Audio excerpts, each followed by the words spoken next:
اللهم صل على محمد وعلى آل محمد كما صليت على إبراهيم وعلى آل إبراهيم إنك حميد مجيد. اللهم بارك على محمد وعلى آل محمد كما باركت على إبراهيم وعلى آل إبراهيم إنك حميد مجيد. أما بعد، فإن خير الحديث كتاب الله، وخير الهدي هدي محمد صلى الله عليه وسلم، وشر الأمور محدثاتها، وكل محدثة بدعة، وكل بدعة ضلالة، وكل ضلالة في النار. رب اشرح لي صدري ويسر لي أمري واحلل عقدة من لساني يفقه قولي. اللهم انفعنا بما علمتنا وعلمنا ما ينفعنا وزدنا علما. رب أعوذ بك من همزات الشياطين وأعوذ بك رب أن يحضرون. أما بعد، فأعوذ بالله من الشيطان الرجيم. وقال الذين لا يرجون لقاءنا لولا أنزل علينا الملائكة أو نرى ربنا لقد استكبروا في أنفسهم وعتوا عتوا كبيرا. يوم يرون الملائكة لا بشرى يومئذ للمجرمين ويقولون حجرا محجورا. وقدمنا إلى ما عملوا من عمل فجعلناه هباء منثورا. أصحاب الجنة يومئذ خير، أصحاب الجنة يومئذ خير مستقرا وأحسن مقيلا. سورہ الفرقان، اس کی 19ویں پارے کی ابتدائی آیات، جس سے 19ویں پارے کا آغاز ہو رہا ہے، آپ کے سامنے تلاوت کی گئی ہے۔ خطبات جمعۃ المبارک میں اس سورہ مبارکہ کے معانی اور تفسیر کے حوالے سے ہماری گفتگو کا سلسلہ جاری ہے۔ مشرکین مکہ رسول اللہ صلی اللہ علیہ وسلم پر مختلف قسم کے جو اعتراضات کرتے تھے، ان کو ذکر کرنے کے بعد اللہ تعالیٰ ان کا رد فرما رہے ہیں۔ گزشتہ آیت میں فرمایا کہ ان کو یہ تکلیف ہے کہ یہ کیسا رسول ہے کہ جو کھاتا پیتا ہے اور بازاروں میں جاتا ہے۔ یہ خاصیت صرف آپ صلی اللہ علیہ وسلم میں تنہا تو نہیں، بلکہ آپ سے پہلے جتنے بھی رسول بھیجے گئے وہ سارے ہی کھانا بھی کھاتے تھے اور اپنی ضروریات کے لیے بازار بھی جاتے تھے۔ اس بنیاد پر سابقہ انبیاء پر تو ایمان لانا یا ان کو نبی ماننا اور محمد الرسول اللہ صلی اللہ علیہ وسلم کی نبوت اور رسالت کا انکار کرنا حقیقت میں یہ وہ حسد ہے جو مشرکین کو رسول اللہ صلی اللہ علیہ وسلم سے لاحق تھی۔ اس لیے فرمایا کہ ہم نے تم میں سے بعض کو بعض کے لیے آزمائش بنایا ہے۔ اتصبرون، اب کیا تم صبر کرو گے؟ اور فرمایا وَكَانَ رَبُّكَ بَصِيرًا، آپ کا رب تو ہمیشہ سے دیکھ رہا۔ یہاں تک تفصیل کے ساتھ گزشتہ خطبہ میں ہماری بات مکمل ہو چکی۔ اب فرمایا وَقَالَ الَّذِينَ لَا يَرْجُونَ لِقَاءَنَا، ان لوگوں نے جو ہماری ملاقات کی امید نہیں رکھتے، ان کو یقین نہیں کہ قیامت کے روز ان کو اٹھایا جائے گا اور ان کے رب کے سامنے پیش کیا جائے گا، وہ کہتے ہیں لولا انزل علینا الملائکہ، کیوں نہ ہم پر فرشتے نازل کیے گئے، او نرا ربنا، یا پھر ہم اپنے رب کو دیکھیں۔ یعنی مشرکین مکہ یہ مطالبہ کرتے تھے کہ ہمیں اللہ رب العزت کو دو بدو دکھایا جائے، یا ہم پر فرشتے نازل کیا جائیں جیسے آپ صلی اللہ علیہ وسلم کے پاس فرشتہ آتا ہے، تب ہم ایمان لائیں گے کہ ہاں آپ اللہ کے نبی اور رسول ہیں۔ قرآن مجید میں ان کے اس مطالبے کو جا بجا مختلف الفاظ میں جو یہ دہراتے تھے ذکر کیا گیا۔ یہ یہاں تک کہتے کہ ہمیں وہ کیوں نہیں دیا گیا جو رسولوں کو دیا گیا ہے، ہمیں بھی اللہ رب العزت وہ مقام اور مرتبہ دے، ہم پر بھی ویسے ہی وحی آئے جیسے انبیاء اور رسول پر آتی ہے، تو پھر ہم ایمان لائیں گے۔ اللہ تعالیٰ فرماتے ہیں لَقَدِ اسْتَكْبَرُوا فِي أَنفُسِهِمْ، یہ تو اپنی نفس کے اندر بہت بڑے بن بیٹھے، بڑے ہی تکبر کا شکار ہو گئے۔ وَعَتَوْا عُتُوًّا كَبِيرًا، اور یہ بہت بڑی سرکشی کے اندر مبتلا ہو گئے کہ یہ سوچنا کہ میں بھی انبیاء کی برابری کروں گا اور میری یہ حیثیت ہے کہ اللہ رب العزت جب تک مجھے اپنا آپ بغیر کسی پردے کے دکھلا نہ دے اس وقت تک ایمان نہیں لاؤں گا، یہ تو حقیقتاً بہت بڑا تکبر ہے۔ اللہ تعالیٰ نے قرآن مجید میں اس بات کی صراحت فرمائی ہے کہ تمام انبیاء اور رسل اس مقام اور مرتبے پر خود اپنی چوائس سے نہیں پہنچے، یہ اللہ رب العزت کا اختیار ہے کہ اللہ اپنی مخلوق میں سے، اپنے بندوں میں سے جسے چاہے اس منصب کے لیے چن لے۔ اس لیے اس بات کا دعویٰ کہ ہم پر بھی فرشتے اترے یا ہم اللہ کو دیکھیں، در حقیقت یہ اللہ پر ایک اعتراض ہے کہ اگر فلاں پر اللہ نے وحی نازل کی ہے تو مجھ پر کیوں نہیں؟ اور یہ وہی بندہ کہہ سکتا ہے جو اپنے نفس میں اپنے آپ کو کوئی بہت بڑی چیز سمجھتا ہو، اور یہ مطالبہ کہ اللہ رب العزت کو ہم دیکھیں گے یہ بہت بڑی جسارت ہے۔ یہاں مفسرین کرام ایک اشکال کو دور کرتے کہ بعض لوگوں کو یہ اشکال ہو جاتا ہے کہ موسیٰ علیہ السلام نے بھی تو یہ کہا تھا کہ اللہ مجھے آپ کو دیکھنا ہے، رب ارنی انظر الیک، قال لن ترانی، اللہ نے فرمایا آپ مجھے نہیں دیکھ سکتے۔ تو کیا موسیٰ علیہ السلام کا یہ مطالبہ اور کفار کا یہ مطالبہ کہ او نرا ربنا یہ ایک جیسا ہے؟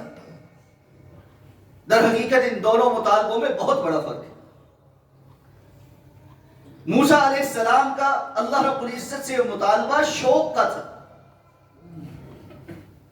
ان کا اللہ پر ایمان تھا، اور اللہ نے یہ مقام عطا فرمایا تھا کہ اللہ تعالیٰ بغیر کسی واسطے کے براہ راست ان سے ہم کلام ہوتے تھے۔ موسیٰ کلیم اللہ، جب اس مقام پر پہنچے کہ اللہ سے براہ راست مخاطب ہوتے ہیں تو ان کو اللہ رب العزت کے دیکھنے کا شوق لاحق ہو جانا یہ بڑا فطری سی بات ہے، جبکہ مشرکین مکہ کا یہ مطالبہ شوق کی بنا پر نہیں ہے، استہزاء کی بنا پر ہے یا تکبر کی بنا پر ہے کہ جب تک ہمیں اتنا پروٹوکول نہ دیا جائے کہ اللہ تعالیٰ ہمیں اپنا آپ خود دکھلائے یا ہم پر فرشتے نازل کرے، اس وقت تک ہم ایمان لانے والے نہیں۔ اللہ رب العزت نے ارشاد فرمایا یوم یرون الملائکہ، جس دن یہ فرشتوں کو دیکھیں گے، لا بشرا یومئذ للمجرمین، اس دن مجرموں کے لیے کسی قسم کی کوئی خوشخبری نہیں ہوگی۔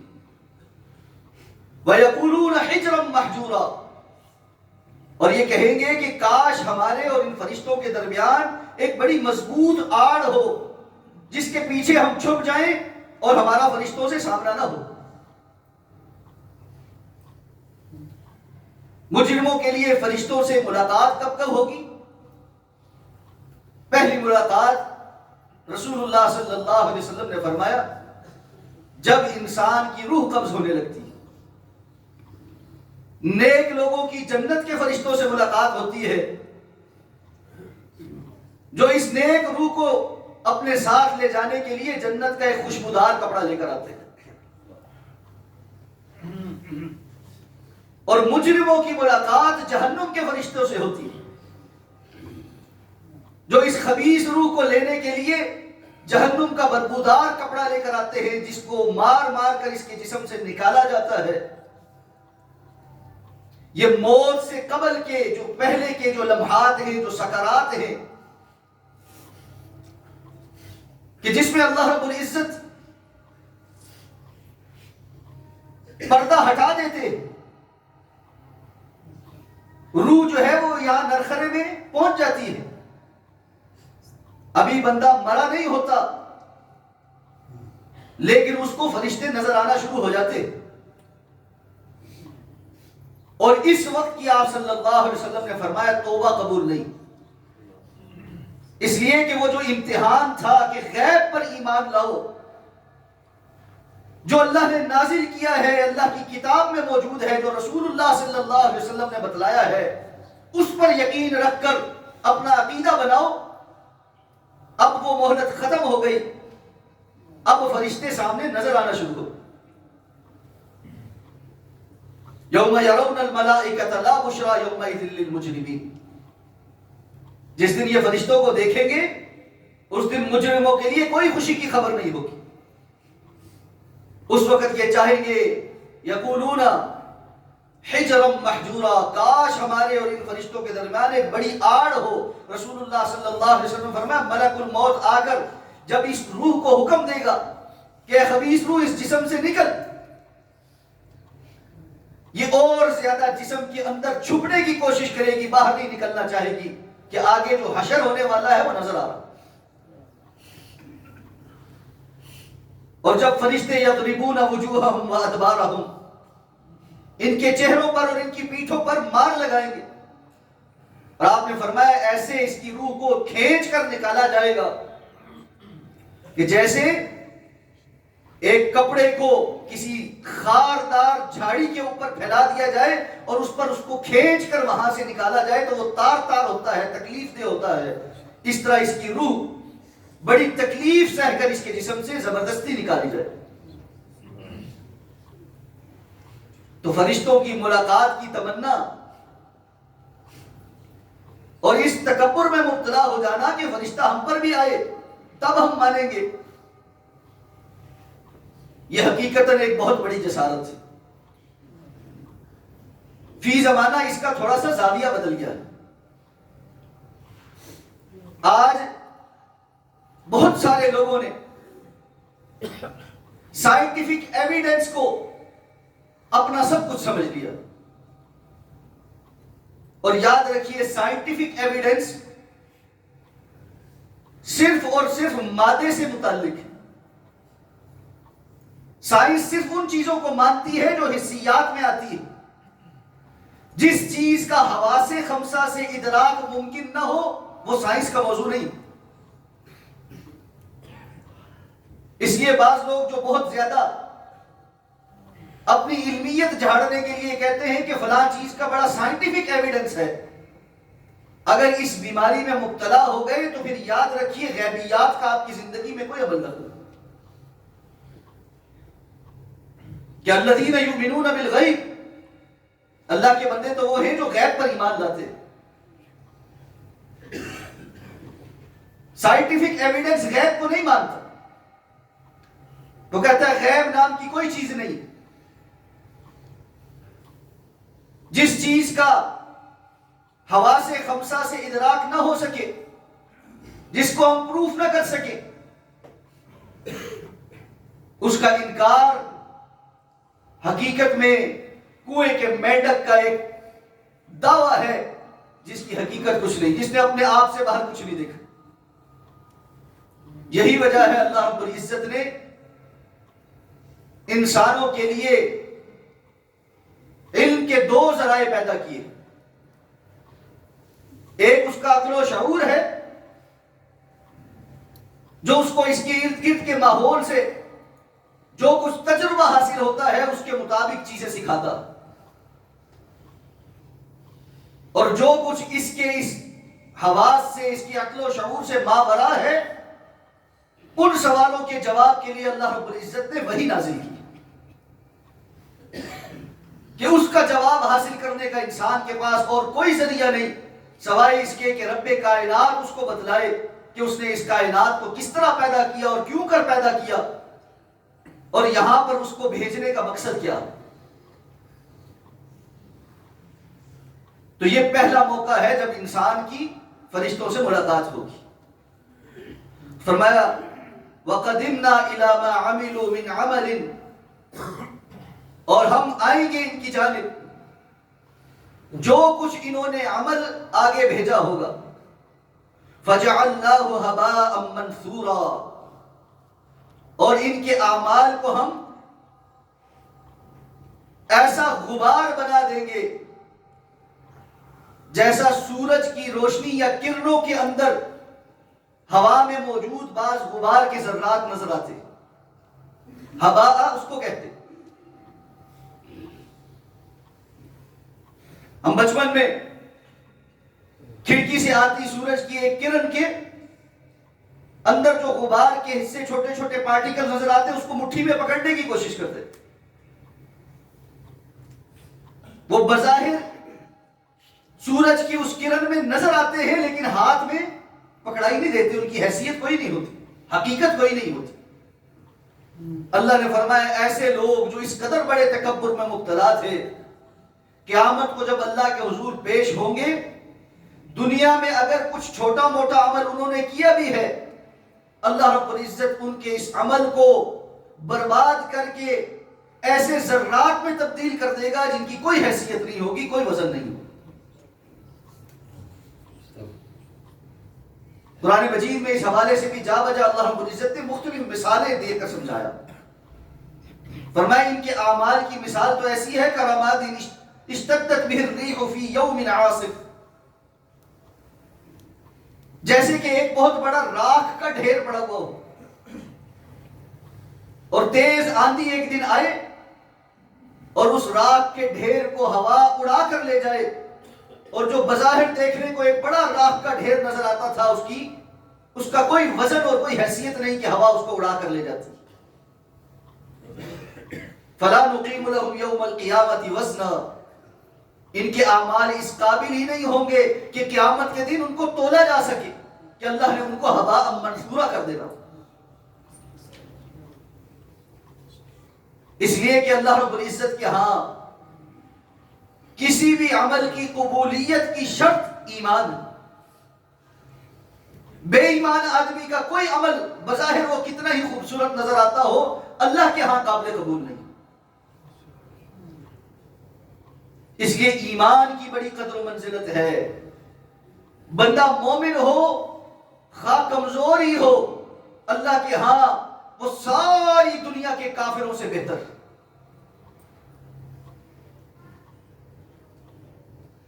اس لیے عمومی طور پر دنیا کے اندر لوگوں اور قوموں کے متعلق گفتگو کرتے ہیں، اس فرق کو ملحوظ خاطر رکھا کر.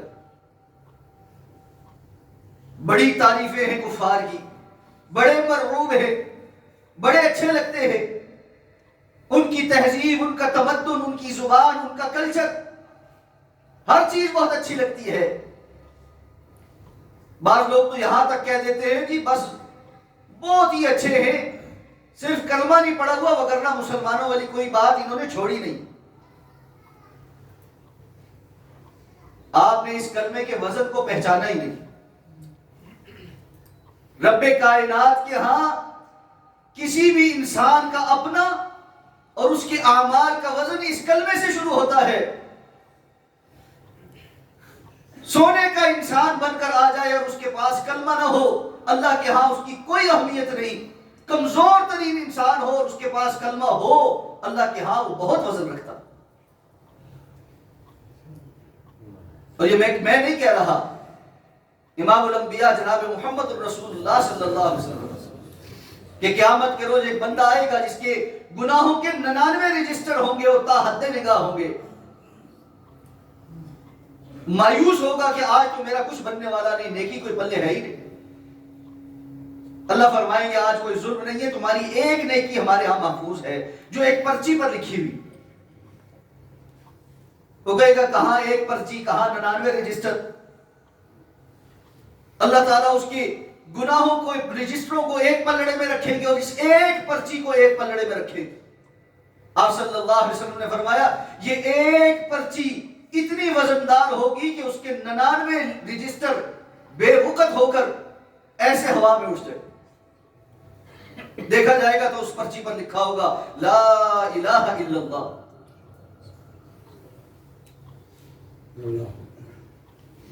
اس لیے اللہ رب العزت فرماتے ہیں ان کافروں کے اعمال کا اللہ کے ہاں کوئی وزن نہیں، اللہ ان کو برباد کر کے رکھ دے۔ اور فرمایا اصحاب الجنت یومئذ خیر مستقرا، جنتی لوگ اس دن ٹھکانے کے اعتبار سے بہت بہتر مقام پر ہوں۔ وَأَحْسَنُ مَقِيلًا، اور ان کا قیلولہ کرنے کی جگہ بھی بہت شاندار ہو۔ حشر کا میدان ہے، لوگ قبروں سے اٹھ کر بے لباس، غیر مختون، حواس باختہ، پریشانی کے عالم میں حشر کے میدان میں اکٹھے ہو رہے ہیں۔ زمین چٹیل میدان بنا دی گئی ہے، اس کی اونچ نیچ برابر کر دی گئی۔ آسمان پھٹ چکا ہے، ابھی اگلی آیت میں اس کا تذکرہ بھی آ رہا ہے، یوم تشقق السماء بالغمام اذا السماء انشقت، جب آسمان پھاڑ دیا جائے، لپیٹ دیا جائے اور ہر شخص پریشانی میں ہے، سورج 1 میل کے فاصلے پر ہے، حساب کتاب کا وقت آ گیا ہے۔ اب ایسے میں جو بندہ اس دن کا ویسے ہی انکاری تھا، وہ تو ایسا حواس باختہ ہے کہ جیسے یتخبطہ الشیطان من المس، شیطان نے اس کو چھو کر بولا کر دیا۔ وَتَرَى النَّاسَ سُكَارَى وَمَا هُمْ بِسُكَارَى وَلَكِنَّ عَذَابَ اللَّهِ شَدِيدٌ، آپ لوگوں کو ایسے دیکھیں گے وہ حواس باختہ ہو کر اس طرح چل رہے ہوں گے جیسے کہ نشے میں ہوں، جبکہ وہ نشے میں نہیں ہوں گے۔ حواس کو معطل کرنے کے لیے ان کے لیے یہی بات کافی ہوگی کہ جس بات کے ساری زندگی انکاری رہے وہ دن آن پہنچا اور ہم اس میں کھڑے ہیں، اب ہم نے آگے جا کر حساب دینا، اور اس حساب میں کوئی سپلیمنٹری پیپر نہیں، کوئی موقع دوسرا نہیں کہ واپس جا کر دوبارہ کچھ کر لیں۔ انسان کا دل منہ کو آ رہا ہو، اس موقع پہ اصحاب الجنتی یومئذ خیر مستقرا، جنتی ٹھکانے کے اعتبار سے بہت بہترین مقام پر ہوں، جنہوں نے دنیا میں صبر کیا، حسد اور بغض سے دور رہے۔ ربنا اننا سمعنا منادیا ینادی للایمان ان آمنوا بربکم فآمنا، اے ہمارے رب ہم نے دیکھا نہیں تھا، صرف سنا ہی تھا، ایک پکارنے والے کو پکارتے ہوئے کہ اپنے رب پر ایمان لاؤ، ہم نے اس کی پکار کو سن کر آپ پر ایمان لایا تھا۔ بڑا بہترین ٹھکانے پر ہوں گے، جس دن کوئی سایہ نہیں، اللہ ان کو اپنے عرش کے سائے نصیب فرمائے گا۔ جس دن لوگ پیاسے ہوں گے، اس دن اللہ ان کو اپنے رسول کے ہاتھوں حوض کوثر سے پانی پلوائے گا۔ جس دن لوگ پریشان ہوں گے، فرشتے ان کو تسلیاں دیں گے، لا خوف علیہم ولا هم يحزنون، نہ ان کے لیے کسی قسم کا کوئی خوف ہوگا، نہ یہ غمگین ہوں۔ اس دن اللہ کے رسول صلی اللہ علیہ وسلم نے فرمایا کچھ لوگ ہوں گے جو نور کے منبروں پر ہوں گے، جو اللہ کے عرش کے دائیں جانب ہوں گے، یغبطہم الانبیاء والشہداء، انبیاء اور شہداء بھی ان پر رش کریں گے، ان کے چہرے بھی نورانی ہوں گے، اور اللہ ان کو ایسا پروٹوکول عطا فرمائیں گے کہ سارے لوگ حیران ہوں گے کہ کیا ان کے اعمال ہوں گے، اور یہ وہ کون ہیں؟ بغیر کسی لالچ کے، بغیر کسی خونی رشتے کے، آپس میں ایک دوسرے سے صرف اللہ کی خاطر محبت کرنے والے۔ یہ جو تعلق ہے الحب للہ والبغض للہ، اللہ کی خاطر ہی محبت رکھنا اور اللہ کی خاطر ہی کسی سے بغض رکھنا، یہ بہت قیمتی چیز ہے۔ یہ قیامت کے روز انسان کو بہت بہترین ٹھکانے پر لے کر جائے گا۔ وَأَحْسَنُ مَقِيلًا، اور بہترین قیلولے کی جگہ بھی اللہ کو عطا فرمائے گا۔ عبداللہ ابن عباس رضی اللہ تعالیٰ عنہ، عبداللہ ابن مسعود رضی اللہ تعالیٰ عنہ فرماتے تھے جب لوگ قیامت کا دن گزار کر دوپہر کے قریب پہنچیں گے، قیلولہ جب دوپہر کو انسان تھوڑی دیر آرام کرتا، تھک ہار کر لمبا انتظار 50,000 سال کا دن ہے، اللہ کے رسول نے فرمایا 25,000 سال اس میں سے انتظار ہے، تو وہاں تھک ہار کر کچھ انتظار کرے، قیلولہ کرے۔ اللہ جنتیوں کو حشر کے میدان میں بھی قیلولہ کروائیں گے، اور قیلولہ صرف وہ بندہ کر سکتا ہے جو ذہنی طور پر مطمئن، جس کو دوڑ لگی ہوئی ہو نا، پڑھ لو پریشانی لاحق ہو کہ اب کیا ہوگا، اس کو تو نیند اڑ جاتی۔ احسن مقیلا، اتنا اطمینان کہ حشر کا میدان ہے اور جو جنتی ہیں وہ قیلولہ بھی کرے۔ اور اس وقت فرمایا وَيَوْمَ تَشَقَّقُ السَّمَاءُ، اور جس دن آسمان پھٹے گا، بِالْغَمَامِ، اور ایک بادل کسی چیز کے ساتھ پھٹے گا، یعنی آسمان پھٹے گا اور اس کے اندر سے ایک ایسا منظر ہوگا جیسے بادل نما چیز ہوگی۔ وَنُزِّلَ الْمَلَائِكَةُ تَنزِيلًا، اور فرشتے اتارے جائیں گے پے در پے، جوق در جوق، جماعت در جماعت۔ یہ دوسرا موقع ہے جب فرشتوں سے ملاقات ہوگی۔ لا بشرا یومئذ للمجرمین، اس دن بھی مجرموں کے لیے فرشتوں کو دیکھ کر کوئی خوشخبری نہیں، کوئی خوشخبری نہیں۔ کلا اذا دکت الارض دکا دکا، خبردار، ہرگز نہیں، جو تم سوچتے ہو ایسا نہیں ہے، بلکہ کیا ہے؟ اذا دکت الارض دکا دکا، جب زمین کوٹ کوٹ کر برابر کر دی جائے گی۔ وجاء ربک، اور اس دن حشر کے میدان میں تمہارا رب آئے گا اپنی شان اور عظمت کے مطابق۔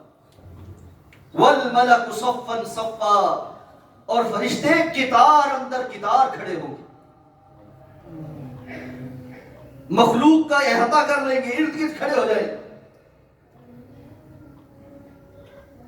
یہ جو فرشتوں سے ملاقات ہوگی اہل ایمان کے لیے خوشخبری ہوگی۔ نحن اولیاؤکم فی الحیات الدنیا وفی الآخرہ، دنیا سے لے جاتے ہی وہ کہہ دیتے ہیں ان الذین قالوا ربنا اللہ ثم استقاموا تتنزل علیہم الملائکۃ الا تخافوا ولا تحزنوا وابشروا بالجنۃ التي كنتم توعدون نحن اولیاؤکم فی الحیات الدنیا وفی الآخرہ۔ تمہارا یہ جو سفر آخرت شروع ہوا ہے، ابھی روح کے قبض ہونے سے لے کر آگے تک تمہارے لیے خوشخبریاں ہی خوشخبریاں ہیں۔ ہم تمہارے دنیا میں بھی ساتھی تھے اور آخرت کے بھی ساتھی، اور مجرموں کے لیے وہ اس سفر میں شروع سے مار لگانا شروع کی تھی، آخرت تک داروغوں کی حیثیت میں وہاں کھڑے ہوئے۔ اس لیے فرمایا الملک یومئذ الحق للرحمن، آج حقیقی بادشاہت صرف رحمان کی ہے۔ دنیا میں اللہ نے عارضی بادشاہتیں دی ہوئی تھی، آج ساری بادشاہتیں ختم۔ بادشاہوں کا بادشاہ جس کا حکم نافذ ہوگا، مالک یوم الدین، جو بدلے کے دن کا مالک ہے، وہ صرف اور صرف رحمان ہوگا، اور رحمان کے سوا کوئی اور نہیں۔ رسول اللہ صلی اللہ علیہ وسلم نے فرمایا اللہ تعالیٰ آسمانوں کو لپیٹ کر اپنے دائیں ہاتھ میں لے لے، اور فرمائیں گے انا الملک، میں بادشاہ ہوں، این الجبارون این المتکبرون، دنیا میں بڑے بڑے جبر کرنے والے کہاں ہیں، دنیا میں تکبر کرنے والے کہاں ہیں؟ آج ذرا بتلائے عالم کی حیثیت کیا؟ اور رسول اللہ صلی اللہ علیہ وسلم کی حدیث کے مطابق دنیا میں بڑے متکبروں کو اللہ قیامت کے دن حشر کے میدان میں چونٹیوں جیسی جسامت دے، اتنی حقیر۔ اور آپ سوچیں جو چونٹی کی جسامت میں دوڑ رہا ہوگا اور ارد گرد افراتفری پڑی ہے، کبھی کسی کے پاؤں تلے روندا جائے گا، کبھی کسی کے پاؤں تلے روندا جائے گا، اللہ نے اس کو ذلیل اور خار کر کے رکھ دیا۔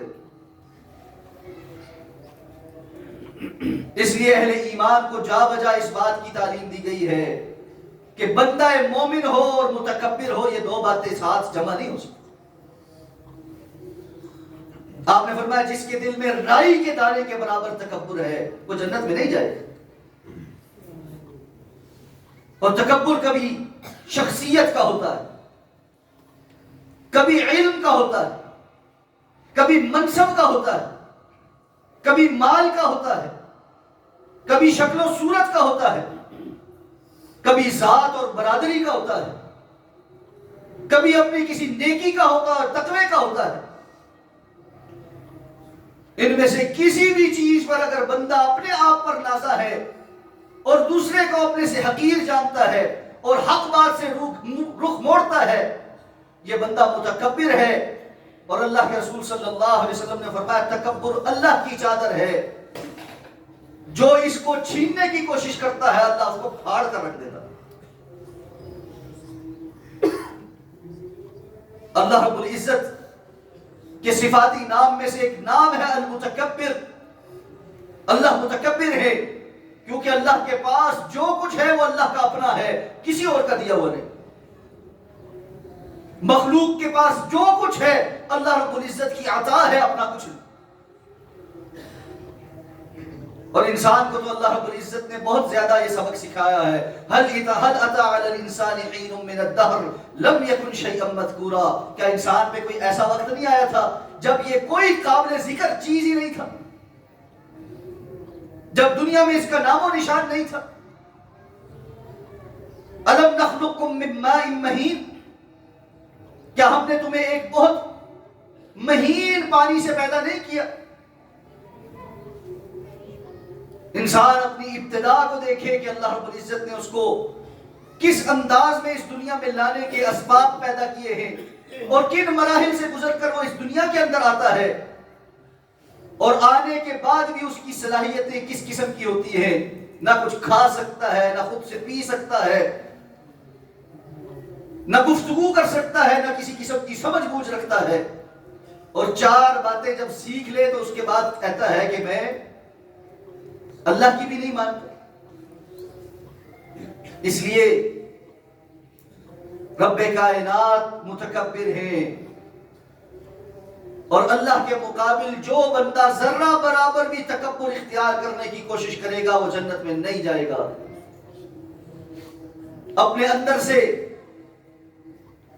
جملہ قسم کے تکبر کے معاملات کو مٹانے کے لیے عاجزی اختیار کیجئے، اور یہ عاجزی صرف لوگوں کے منہ پر جھکنے کا نام، تھوڑا سا نیچے ہو کر دو ہاتھوں سے سلام کرنے کا نام نہیں ہے، حقیقت میں اپنے دل کی اندر دل کی کیفیات کو بدل کر اللہ کے سامنے عاجز ہونے کا نام۔ اور جو بندہ اللہ کے سامنے عاجز ہو جاتا ہے وہ اللہ کی مخلوق کے ساتھ نرمی کا معاملہ کرنے والا، درگزر کرنے والا ہوتا ہے، وہ اللہ کی مخلوق کی خوشی پر خوش ہوتا ہے، ان کے غم پر غمگین ہوتا ہے، وہ اللہ کے بندوں کو سہولت دینے والا ہوتا ہے، وہ اپنے زیر دست لوگوں کے اوپر شفقت کرنے والا ہوتا ہے۔ ہر وقت مواخذہ، ہر وقت پکڑ دھکڑ، ہر وقت سختی، یہ انسان کے دل کی قساوت کی علامت ہے، دل کی سختی کی علامت ہے، اور جس کا دل سخت ہو وہ تکبر کے بہت قریب ہوتا ہے۔ فرمایا یوم تشقق السماء بالغمام ونزل الملائکۃ تنزیلا الملک یومئذ الحق للرحمن وکان یوما علی الکافرین عسیرا۔ اور یہ دن تو کافروں پر بڑا ہی مشکل ہونے والا، بڑا ہی مشکل۔ ان کی حالت کیا ہوگی؟ اگلی آیات میں اس کی کچھ تفصیل بھی ذکر ہو رہی ہے، اور ان کے بعض افسوس بھی ذکر ہو رہے ہیں کہ وہ پریشان ہو کر ہاتھوں کو اپنے ہی دانتوں سے کاٹ کاٹ کر کچھ باتوں پر حسرتیں بھریں گے۔ ان کی بات انشاءاللہ اگلی آیات میں جو آ رہی ہے، اگلے خطبہ جمعۃ المبارک میں ذکر کریں گے۔ اللہ رب العزت سے اس دعا کے ساتھ رب کائنات ہمیں اس دنیا کے اندر ہی اس دن کی تیاری کرنے کی توفیق عطا فرمائے۔ اقول قولی ھذا واستغفر اللہ لی ولکم ولسائر المسلمین برحمتک یا ارحم الراحمین۔